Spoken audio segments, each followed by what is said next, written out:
We want to think about four things. What will that law require? How will election administrators be able to respond given the time constraint? What does it mean for confidence in elections and access to the ballot box for voters? And then, of course, what opportunities might it provide to someone who, say, well, might want to cancel the midterm elections?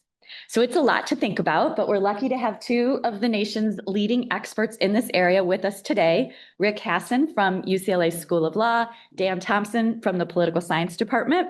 Rick is the director of the Safeguarding Democracy Project, which is sponsoring today's conversation. He is an internationally renowned expert in election law. If he looks familiar to you, it may be because you've seen him on NBC or MSNBC or CNN over the last 2 decades or so talking about election law. Dan has also spent his career asking questions about elections and studying election administration. Questions like, do partisan election administrators work to favor their own political party? Spoiler alert, they do not. And questions about convenience voting, like does it benefit one party or the other one? Dan has also done a little television work, although behind the scenes, not in front of the camera. He was part of a data team working on Amazon Prime's Election Night special, which was the first ever West Coast, first ever streaming election night show. So gentlemen, thank you for joining us this afternoon. We're going to dive right in. Dan, we're going to start with you and just in time. Yeah. Just in time. You're a data guy, and we just talked about how you did data on election night, and you brought a lot of data with you today. Yeah. And so you're going to help us understand the state of mail-in voting today before the Watson ruling. Yeah. What people think about it, and what do we need to know about this type of convenience voting before we start thinking about what the ruling in Watson might change? Yes, that's right. So yeah, thank you, Lynn, for that very generous introduction, and thank you, Rick, for inviting me here as well. So I'm going to take a few minutes just to set the stage for mail voting before we head into 2026, before we see what happens with Watson. I'm going to try to talk about three things here. First, kind of the broad policy landscape, just to give us a level set for where we are today. And then take a moment to just describe how many people are voting by mail, who it is that's voting by mail. And then finally, I want to talk a little bit, Lynn previewed a little bit of these results from some of my work and others, but I want to preview a little bit about kind of how consequential mail voting is for our elections. What does it mean, given that so many people are voting by mail today? So just to begin here, I'm going to stand up so I can sit on the way of these slides.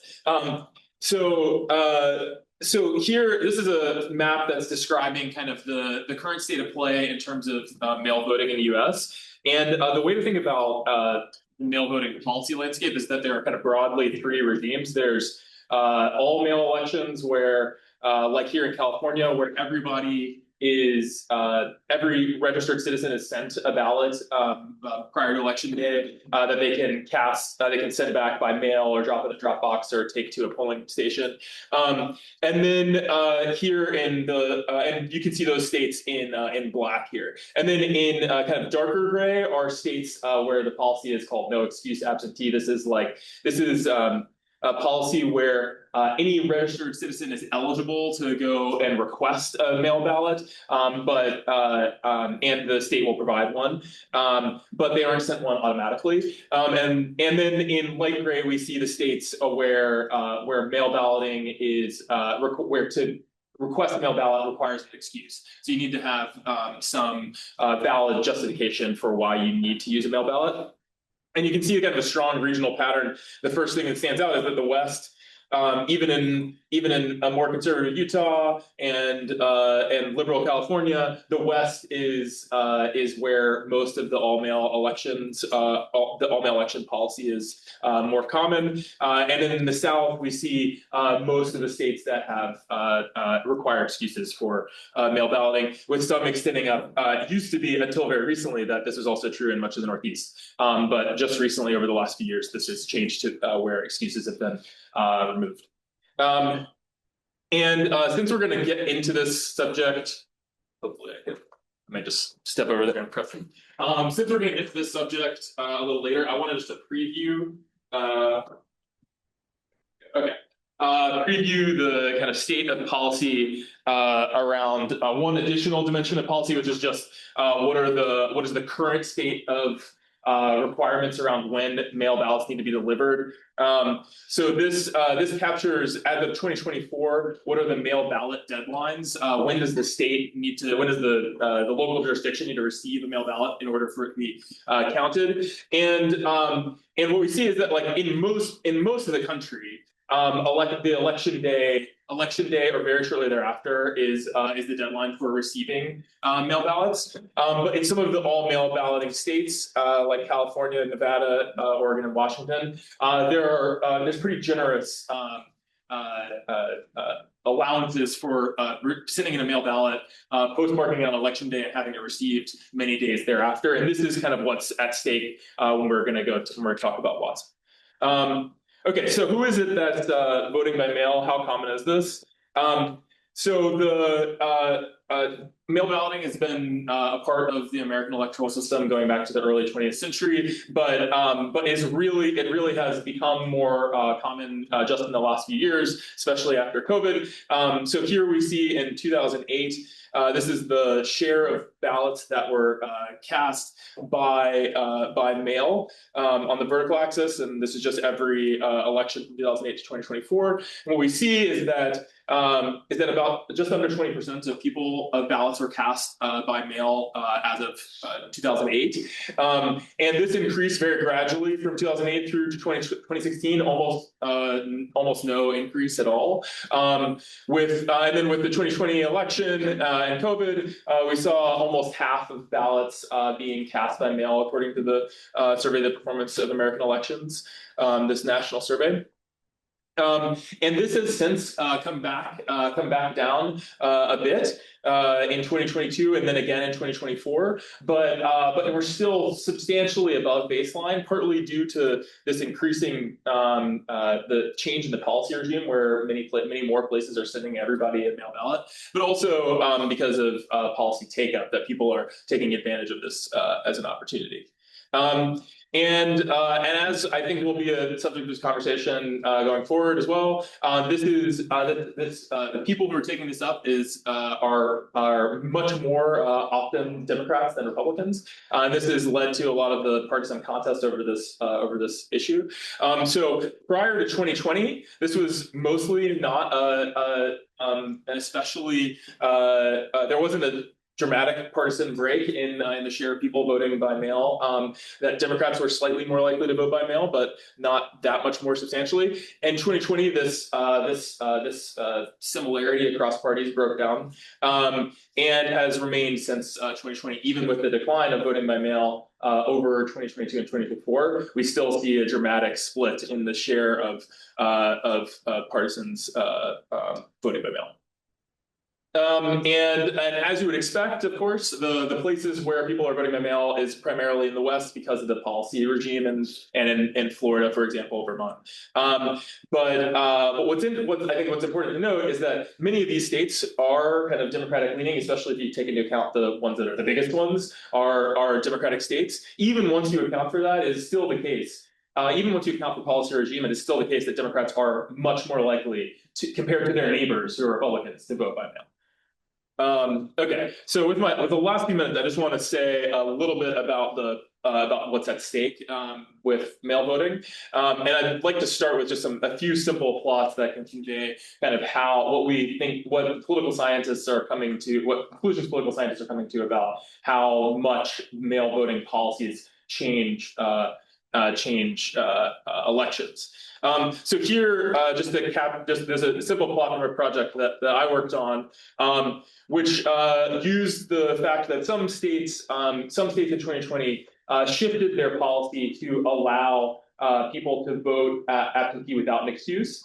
That had historically always required a pretty substantial set of excuses. And then another set of states had the exact same policy before 2020, required an excuse to vote by mail, but then in 2020 continued to hold that policy, continued to require an excuse, while these other states in black did not. And what you see is that before 2020, the places that decided in 2020 to allow people to vote without an excuse, they already had higher turnout rates than the places that did not require an excuse, that did require an excuse in 2020. But the question is, did relaxing the requirement for an excuse increase turnout by allowing people to vote by mail? And if that were the case, what we'd expect is that this black line in 2020 would go up pretty dramatically, and that the gray line might go up a little bit, but not as much as the black line. And so what do we see? When we look at, as we all remember from 2020 was a very high turnout election. And so in the places where they maintained strict excuse requirements for voting by mail, the turnout went up. And it went up, by 5 points or so almost from 2016. The question is, did the introduction of this policy of allowing people to vote by mail without an excuse increase turnout even more in those places? And it turns out it's not. So it basically turnout increased by about the same amount from 2016 to 2020 in places where they relaxed the policy, allowed people to vote by mail without an excuse, compared to those that maintained the excuse requirement. And we see, I think in the interest of time, I'm gonna skip over these results, though I think they're some of my favorite results in this area. You have like 3 minutes. Okay, all right. Well, then I'll talk through them. All right. Okay, so this is from a paper by Mark Meredith and a colleague of his at Penn, which I think really captures it captures a really interesting empirical pattern. And so here in a bunch of states in the U.S., the excuse policy for voting by mail is differential across age. So people, if you are 65 on election day, you are eligible to vote by mail without an excuse. And if you're 64 and 51 weeks, you're not eligible to vote by mail without an excuse. And so they leverage this fact. This is data from Texas. They leverage this fact to where this policy is in place to show first that people are taking this up. And so here, what you see is this is just for one election year that they study in 2012. They show that people who on the left here are 0 is like you turn 65 on election day.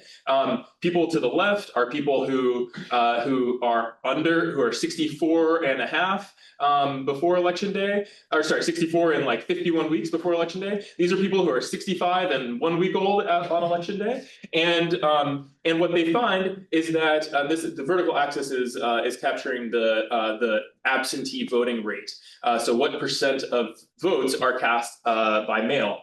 And what they find is that there's a doubling in the rate of absentee vote in the use of mail voting for people who are 65 and 1 day compared to 64 and 360 days on election day. So this policy dramatically increases the use of mail voting. But then the question is, if it increases mail voting, does it also increase your likelihood to participate? And what they find is not so much. So the people who were eligible to vote by mail on election day, and people who are not, turn out at almost exactly the same rate. In keeping with the results that I showed you before about the extension of the policy during COVID, and a number of other results, that the increase in turnout, there are a lot of people taking up mail voting, but most of these people are people who would have voted by some other means. And so I could show you a million results like this. I love talking through these results, but my main takeaway here is that there may be some small modest effect of these policies on turnout, somewhere between no effect and a point or two. This effect is even smaller when we look at the effect on the partisan breakdown. It is the case that Democrats are more likely to use this mode than Republicans, but because the effects on turnout are relatively small, you multiply that through by you take the product of that and the breakdown of the partisan use. And you get a pretty small effect on the partisan makeup of the electorate. And so my read is that there's a modest effect on turnout, even a much smaller effect on the election outcomes, like the vote shares. But mail voting still is still important for a number of reasons, and so a few things that are worth mentioning. The first is just that these policies can make it more or less convenient. People seem to there are a decent number of people that really seem to like this policy and take advantage of it when given the option. And so this is really at stake. Like how hard is it for me to vote? How convenient and pleasant is it for me to vote? That's something that's clearly at stake when we're discussing this topic. It can affect ballot secrecy, and so there's I think some good, promising early work studying the expansions of mail voting, suggesting that within households, people might be a little bit more uncomfortable with voting with their spouse or family member, and this sort of thing. And then so far I've seen no real strong evidence that actually changing these policies has effects on trust. But at least given the nature of the public conversation we're having on this issue, I think it's worth raising, despite the fact that I've not yet seen any good evidence to that effect. Excellent. So yeah, thanks so much for. Thank you, Dan. Okay, so now that we have the lay of the land, let's talk about how all of this might change in a couple of months with the ruling in Watson. So Rick, can you help us understand how the case came about, what the legal question is, and is this really a question, is this a case about federalism? Is it about voting rights? Is it about both? How should we be thinking about this? Sure. Let me start with my conclusion that I don't think Watson is going to be a big deal. And I don't think it's going to, and I think the court's going to side with Mississippi. But let me back up. Okay, so, place your bets now. This is a completely Trump-driven phenomenon. And I don't say that about a lot of election disputes, like about the Voting Rights Act. That's not really being driven by Trump. That's long-term differences between the Democratic and Republican parties. But mail-in balloting controversies are driven by Trump. So before Trump, mail-in balloting was a very popular thing among both Democrats and Republicans. Democrats pushed for more early voting in more recent years, but Republicans have a long history. If you look at Florida, you look at Arizona, you look at California, it was used, it was accepted. Donald Trump has voted by mail in every election since 2016 in Florida. So back in 2016, Trump was claiming there was a ton of voter fraud, but it wasn't about mail-in balloting. He was saying that minorities were going to steal elections in Philadelphia, Detroit. He said that non-citizens were voting. He said that 3 million non-citizens voted all for Hillary Clinton, which is the margin by which she won the popular vote. And then he shifts to talking about vote by mail in 2020. We saw Dan's chart. Why? Because everyone's voting by mail. We're in the middle of a pandemic. And so if Trump is trying to come up with a strategy of, I'm going to try to find a way to win this election, even if I lose, much more fruitful to attack mail-in voting than non-citizen voting, because he knows a lot of people are voting by mail.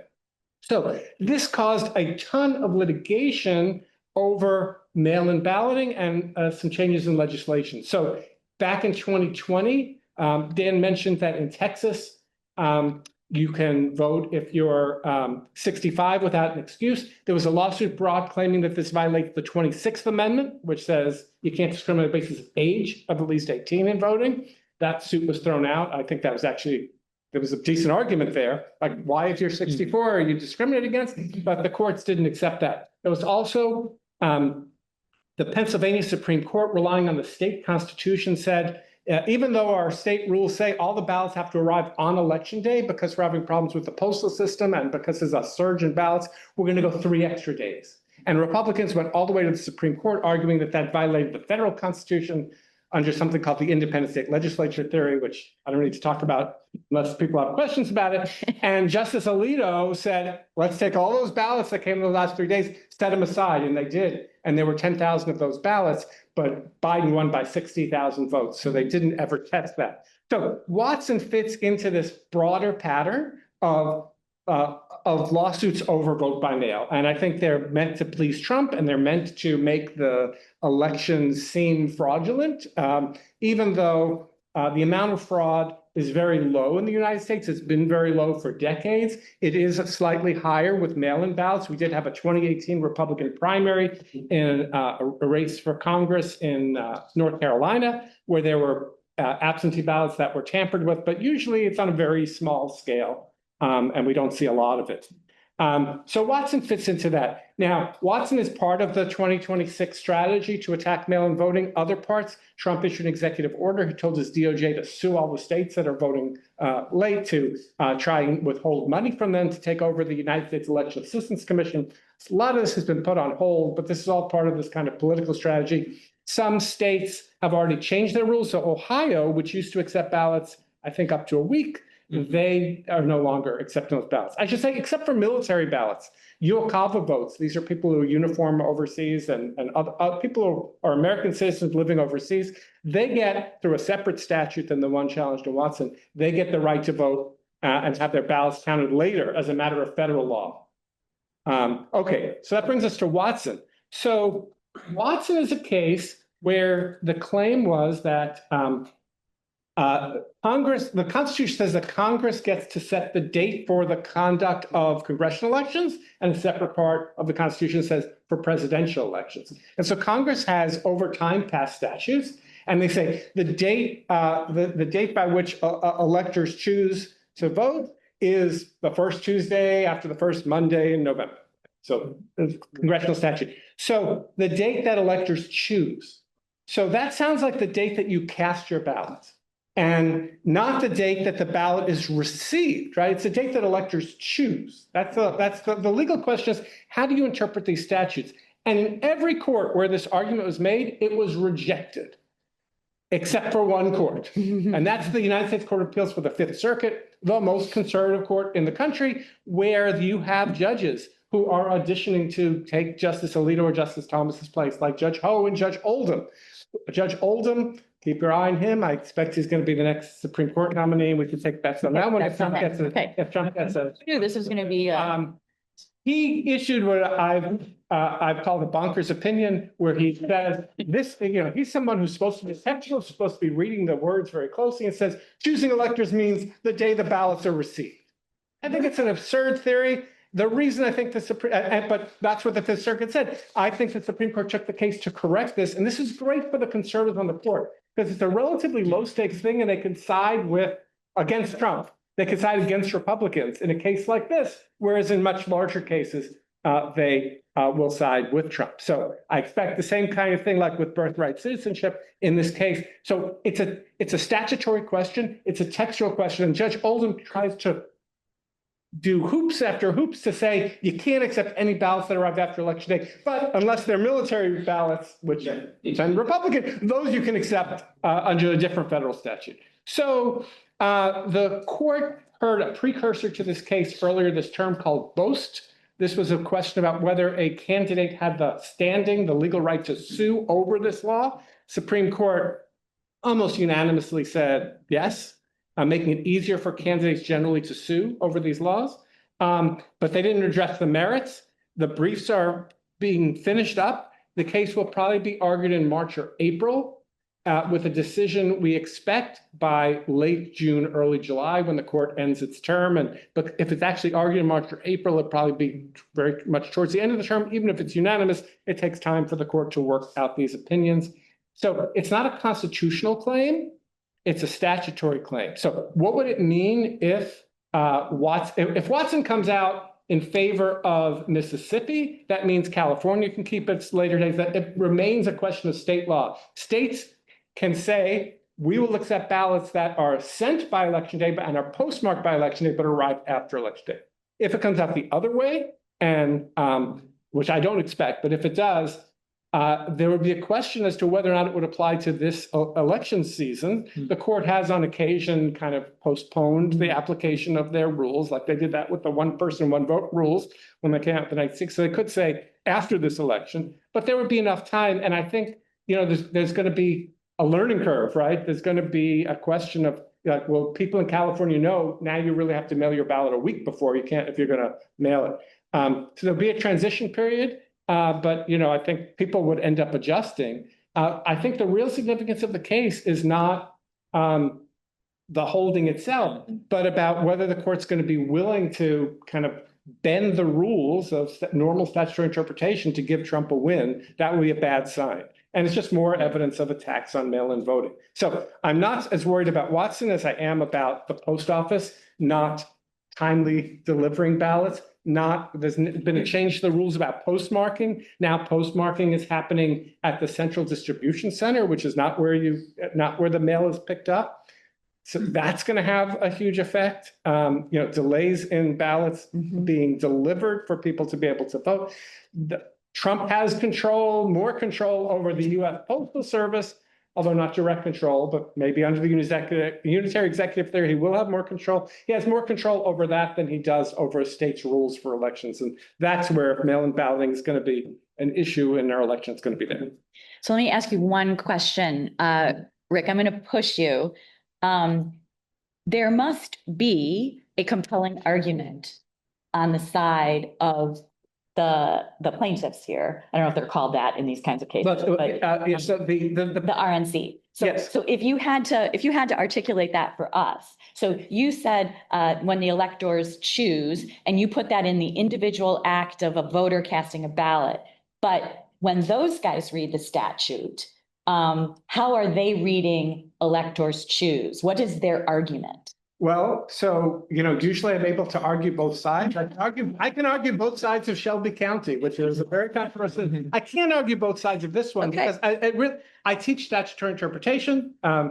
And this is why I call this opinion bonkers. I mean, I wrote a whole piece about it because there is no good argument. Choosing electors means the date that ballots are received. And if you go back to the history of the Civil War, ballots were received after election. This is about what Congress intended by using those words. If you look at history, you look at text, you go back to the old statutes. I don't think there's a good argument on that side. That's why it would not surprise me if it would be 9-0 against. So why did the court take this case? Well, error correction. Court doesn't always do that, but now we need some uniformity. You've got the Fifth Circuit saying one thing and all the other courts saying another. We need to know what the rule is. So I think, this is not going to be a tough case. It's really hard to articulate either a textual story or a historical story. And I'm willing to do it if I could find one, but I don't think there is one. Okay. All right. So you could play the tape back for me when it comes out. The other way. Yeah. So Dan, on the small chance that Rick is wrong, and the court does say electors choosing means the body politic coming to a decision on this day. What are we looking at? What will election administrators have to do? What are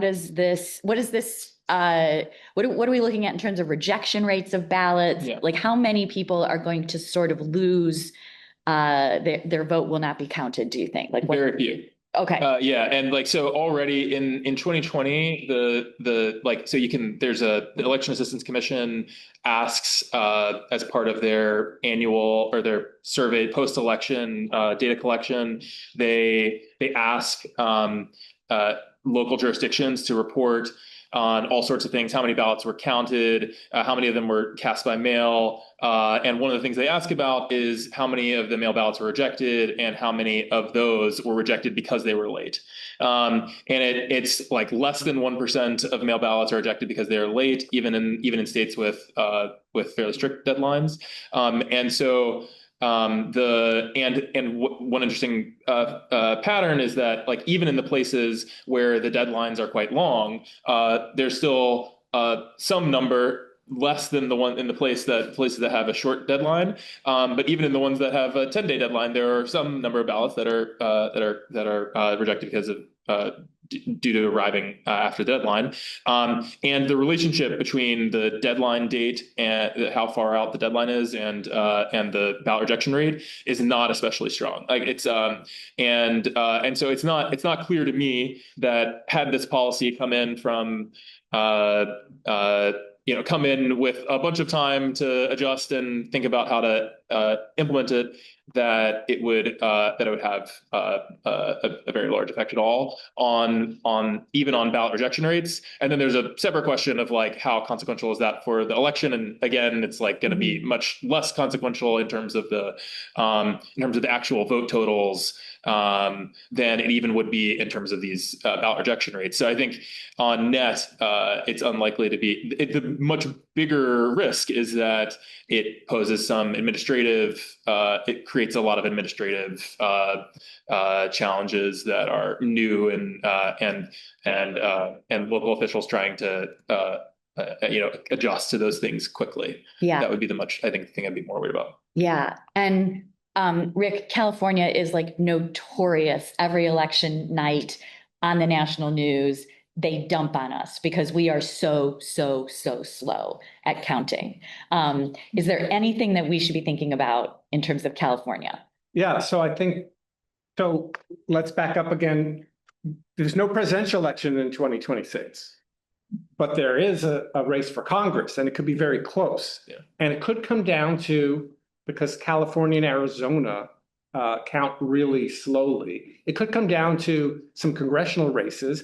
And we might not know the results of those races if it's like Orange County, Los Angeles County. Los Angeles County is the biggest electoral jurisdiction in the country. It's much bigger than many states. It's just huge. It takes a long time to count ballots.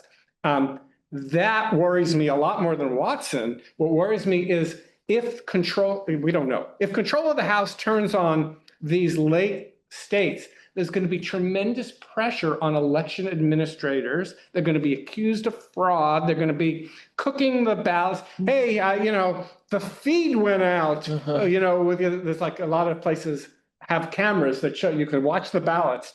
If you can't fall asleep, you can watch the ballots 24 hours a day and make sure they're not being tampered with. There'll be conspiracy theories, ballot dumps. We hear these terms. So California is notoriously slow for, I think, two reasons. One, we accept late arriving ballots, and ballots do come in late here. And number two, we don't give enough resources to election administrators. That's a story around the country, but in particular, California on the back end of the ballot tabulation process. The legislature recently passed a law that tightens some of the deadlines that counties have to pass, but not tight enough, in my view. And that's going to be a very dangerous period for the United States if control of Congress turns on when these election administrators can get the results out. Arizona, we saw all kinds of conspiracy theories. Sharpie Gate, you may have remember this.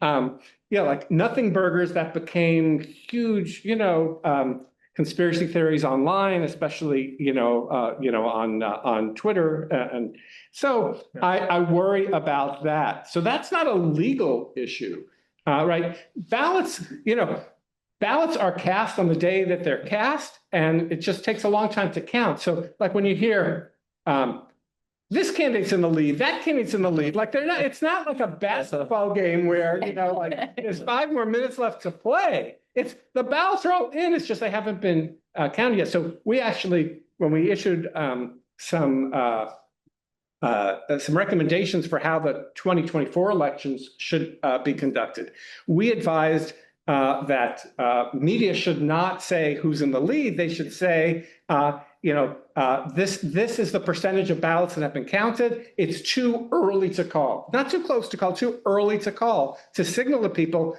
be patient. But Trump factor again, he's not going to be patient if the results turn on some county in Riverside, which it could, in terms of whether the Democratic gerrymander of Prop 50 actually works the way Democrats intend. So I'm really, really worried about that. And for that reason, I actually would support California moving the ballot receipt date to Election Day, unless they're willing to throw a ton of money to actually count the ballots more quickly. So we've sort of landed on this place where like the mail-in voting and the Watson case, we think are not going to be that consequential for different reasons. Because you think the ruling's gonna be on the side of Watson. And even if it's not, Dan, you're telling us there's just not a lot to see here. It's affecting both sides in the same way. The result on the election is actually canceled out, But you've talked a lot about Donald Trump out there wanting to sow these seeds of doubt about the election outcome, particularly in 2026 when he might lose control of the legislature. So you've told us a little bit about how you worry that might happen. Dan, do you have other thoughts about what should people be looking out for? How might Trump use this as a way to sow doubt? Is there really, how likely is it? And then we're going to go to these guys for what they want to talk about. But I guess this is what I want to know. How probable or likely do you guys think it is that the elections will be postponed or not happen at all, or that there will be some serious constitutional crisis as we're counting the ballots? How likely? I would defer to Rick. I think there's zero chance the elections are canceled. That's Okay, just, you know, Okay. federal government has no authority over elections. They're run by states and counties. And could Trump send troops into the streets? Yes. Could he like declare some kind of national emergency and stop that would be a constitutional crisis. Right. I don't expect that. Would he put pressure on secretaries of states in states that are sympathetic to him to say, postpone your elections, and then only the blue states vote, the red states don't, and then we're in a constitutional Well, we crisis? saw postponements of primary elections during COVID. Yeah. Congressional elections can't be postponed for the very reason Watson. Right. Okay, good. Okay, good. Okay, let's open it up to questions from all of you. Anyone? Yeah. Thanks for the president. I have a couple questions about Watson. One, under the RNC view, even though you can't understand it, how do they justify early voting? Wouldn't that also run into the statute? And my second question is a California question. If for some reason the US Supreme Court came out with an anomalous result in Watson, since it only applies to federal elections and we're voting on lots of issues in California, how do you deal with that administratively? You just throw out some votes for congressional candidates, but you still count them for governor? And is that administratively possible to partially count a ballot? So on the first question, which is about early, how could early voting be counted? There was a case the Supreme Court decided, I think it was in the 1990s, called Foster versus Love, which was about the Louisiana system. So Louisiana, like some other southern states, has a runoff. So if no candidate gets 50%, they go to a second round. And so that runoff used to be held in December. So like the election day as prescribed by Congress would be round one, and then December would be round two. On Saturday. Right. Saturday. And the Supreme Court said, voting has to be done by election day. It can be before election day. So you can have your round one before election day, but you have to finish on election day. So that's a precedent that's already out there. That is the Supreme Court construing the statutes to say that you've got to have every voter voting by election day, but not necessarily before. And so the statute says the day that voters choose, the Supreme Court's interpret that as or before, like that's the last day to choose, which I think also presents a kind of textual problem for the RNC because the Supreme Court's already interpreted in a way that is more allowing of voting. On the administrative point, a group of bipartisan election administrators filed a brief in Watson saying this is going to be a huge headache for us.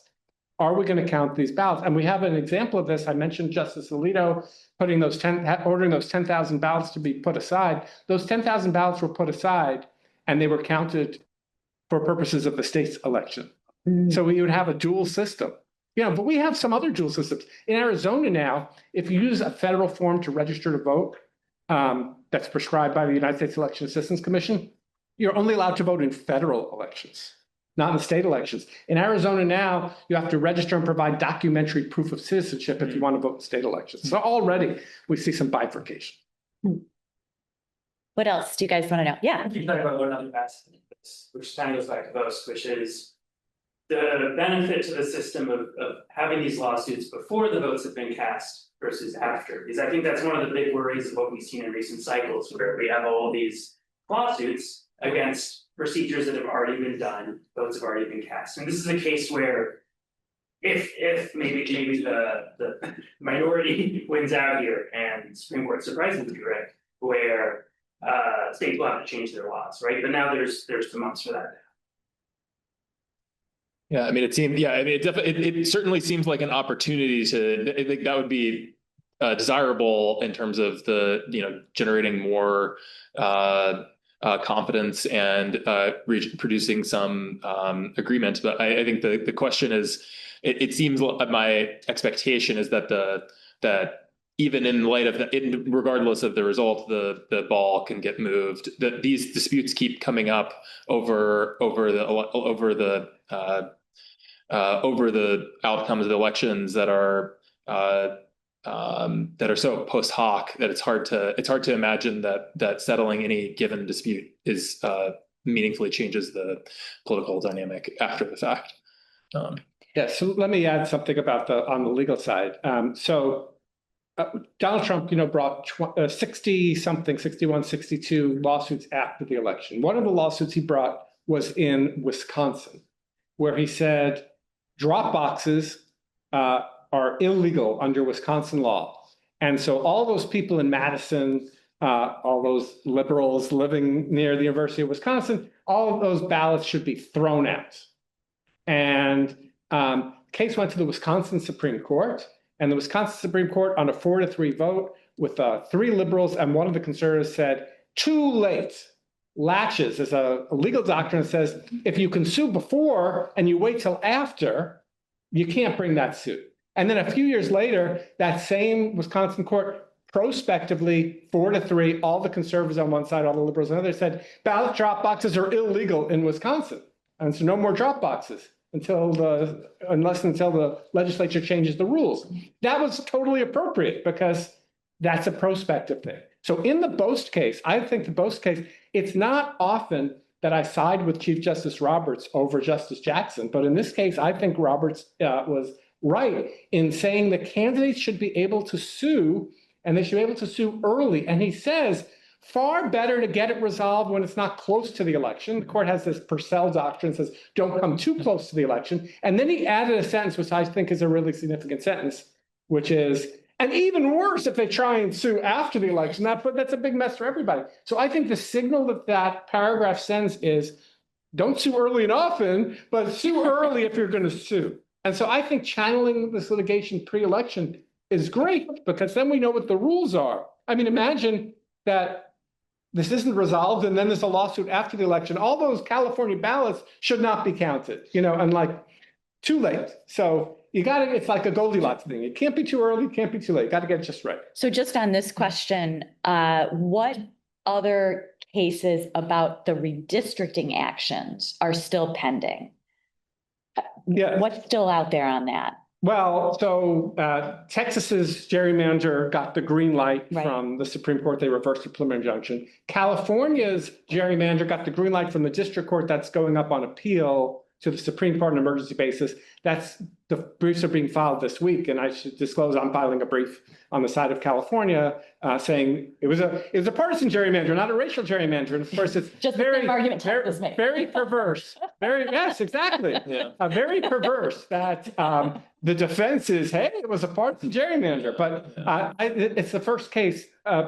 Proposition 50 is the first case ever where a redistricting plan that was passed by a ballot measure, by a vote of the voters, was claimed to be a racial gerrymander. You get a racial gerrymander when the people who pass the plan have a predominant motive of separating voters on the basis of race without adequate justification. And what I argued in the district court in my brief, and what I'll be arguing in the Supreme Court, is that you got to look at voter intent, not the legislature's intent or the map maker, Paul Mitchell's intent. It's what message the voters are sending about separating voters. And if you look at the ballot pamphlet and all the materials, it was all about partisan gerrymandering. It was like, we're going to stick to Texas, what Texas did Mhm. so And so that's that will pending. be decided before the election. That will be decided by February 9th, Okay. because that's when the candidate filing deadline is coming.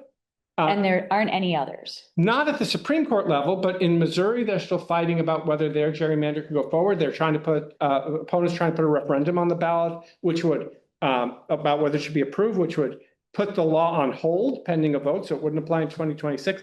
Florida is still saying they're going to do a partisan gerrymander, Republican gerrymander. Virginia is taking steps to do a Democratic gerrymander. So, but we're running against the clock, so we don't know exactly when that's going to be Okay. too late.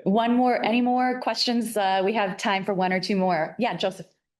I was wondering, speaking of the Purcell principle, is it possible, even if Watson goes against the RNC, that Justice Thomas Earlino might still say not only that the Mississippi statute should be overturned, but that somehow Purcell wouldn't apply and every state left on the primary calendar for the endangered airlines?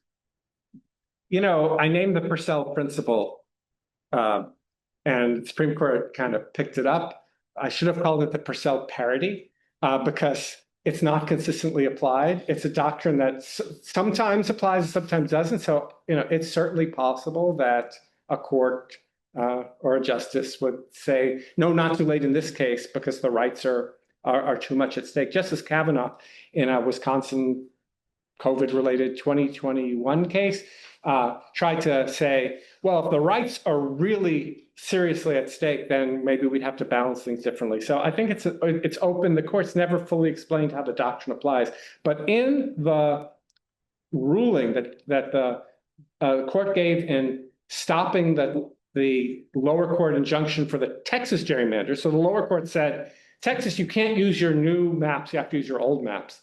The Supreme Court said it's too late, because it was time for the candidates to file. So it would be ironic, hypocritical for the court to come out differently. And in the majority opinion, in the majority's order in the Abbott versus Lula case, and in Justice Alito's separate concurrence in both of those, they both mentioned what's happening in Texas and California.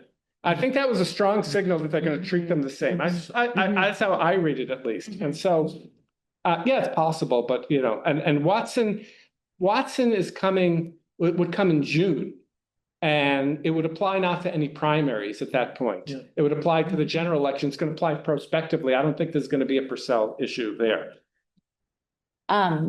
Dan, I want to just finish and ask you, Rick has said a moment ago about how election administrators are just working with fewer resources than they really need.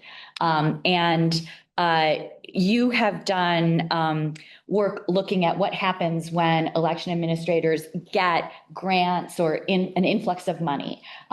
Often that money is coming from left-leaning organizations or philanthropists who want to shore up election administration. But I just think it would be maybe really important for you to have the last word here on telling us, even when money to help election administrators conduct better elections, more efficient elections, count the ballots in a more efficient way, even when that money comes from philanthropists or organizations that have political leanings, does it affect the politics of the election outcome? What do we know about that?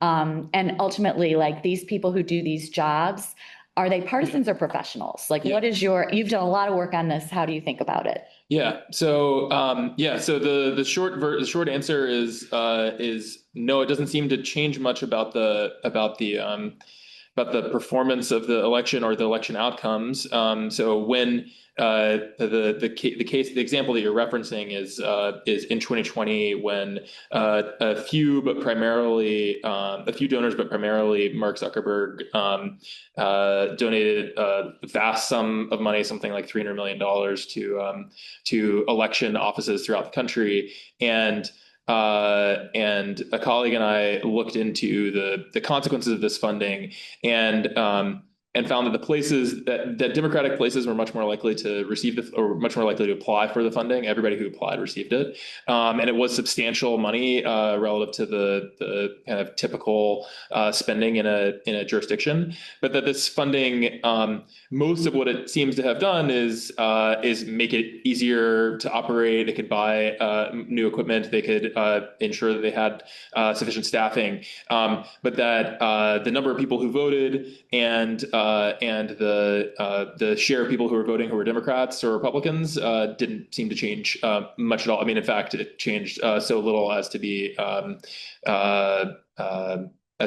invisible on average. So yes, and when in my conversations with them and Joshua Farrar's conversations with these folks, which we've done quite a lot of, the work that we've done on this subject is largely finds that these folks are professional folks attempting to administer elections in a nonpartisan manner, and